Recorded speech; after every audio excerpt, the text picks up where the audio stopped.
వెనకాల మతలబు ఏందో మరి నాకు అర్థం కాలేదు అధ్యక్ష.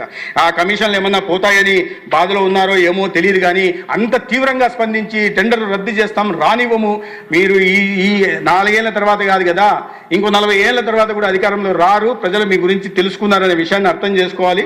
కాబట్టి ఇట్లాంటి ఊకదంపుడు ఉపన్యాసాలకి, తాటాకు చప్పులకి ఎన్డీఏ ప్రభుత్వంలో భయపడే వాళ్ళు ఎవరూ లేదు అధ్యక్ష. ప్రజలకు అంత వాస్తవాలు తెలుసు అధ్యక్ష. తర్వాత ఇంకో విష ప్రచారం చేస్తున్నది ఏంటంటే అధ్యక్ష, ఇది చూడండి అధ్యక్ష,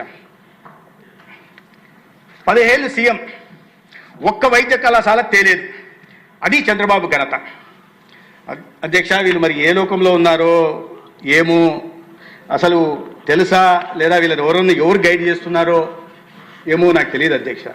ఇక్కడ ఒక ప్రధాన విషయం చెప్పాలి అధ్యక్ష. చంద్రబాబు నాయుడు గారు 15 ఏళ్ళు సీఎం ఉన్నారు, ఒక్క వైద్య కళాశాల తేలేదు అని నిస్సిగ్గుగా ఈ పేపర్లో, అవినీతి పేపర్లో రాశారు అధ్యక్ష. వాస్తవాలు ఏంటంటే అధ్యక్ష, చంద్రబాబు నాయుడు గారంలో ఎన్డీఏ ప్రభుత్వం 2000-2004 ఉన్నప్పుడు 9 కళాశాలలు ఈ రాష్ట్రానికి వచ్చాయి అధ్యక్ష.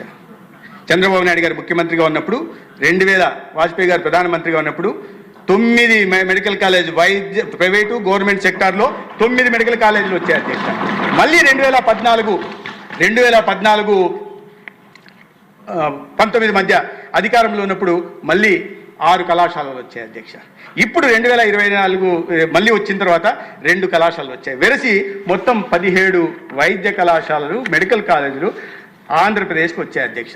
ఇది ఒక్క కాలేజీ రాలేదు, నేను మాత్రం 5 కాలేజీలు తెచ్చాను, 750 సీట్లు తెచ్చాను, 750 సీట్లు తెచ్చాను అంటున్నారు.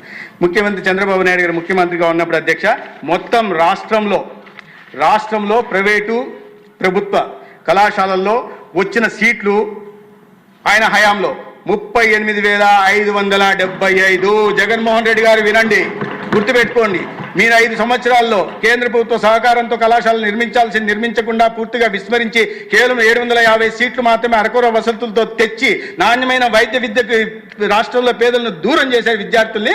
కానీ చంద్రబాబు నాయుడు గారు 38,575 సీట్లు రావడం జరిగింది అధ్యక్ష. దాని కారణంగా ప్రైవేటు ప్రభుత్వం 2 ఉన్నాయి అధ్యక్ష. దీంట్లో ప్రైవేటు ప్రభుత్వం లిస్టు కావాలంటే చదివి వినిపిస్తాను నేను.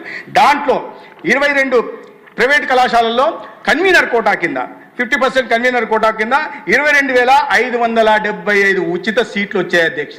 అదే సమయంలో ప్రభుత్వ కళాశాలల్లో 6,775, మొత్తం 22,575 ఉచిత సీట్లు. అది ప్రభుత్వం కానీ ప్రైవేట్ కానీ ఇవ్వడం వల్ల ఇవాళ అనేక మంది డాక్టర్ విద్యను అభ్యసించి అమెరికాకు పోయి ఏ సందులో చూసినా, ఏ టెక్సాస్లో చూసినా, లేదా డెట్రాయిట్లో చూసినా, షికాగోలో చూసినా ఆంధ్రప్రదేశ్ సంబంధించిన డాక్టర్ అక్కడ ఉంటున్నాడు, ఎక్కువగా ఆర్జిస్తున్నాడు, ఒక పర్ క్యాపిటల్ ఇన్కమ్ ఎక్కువ పెంచుకుంటున్నాడు.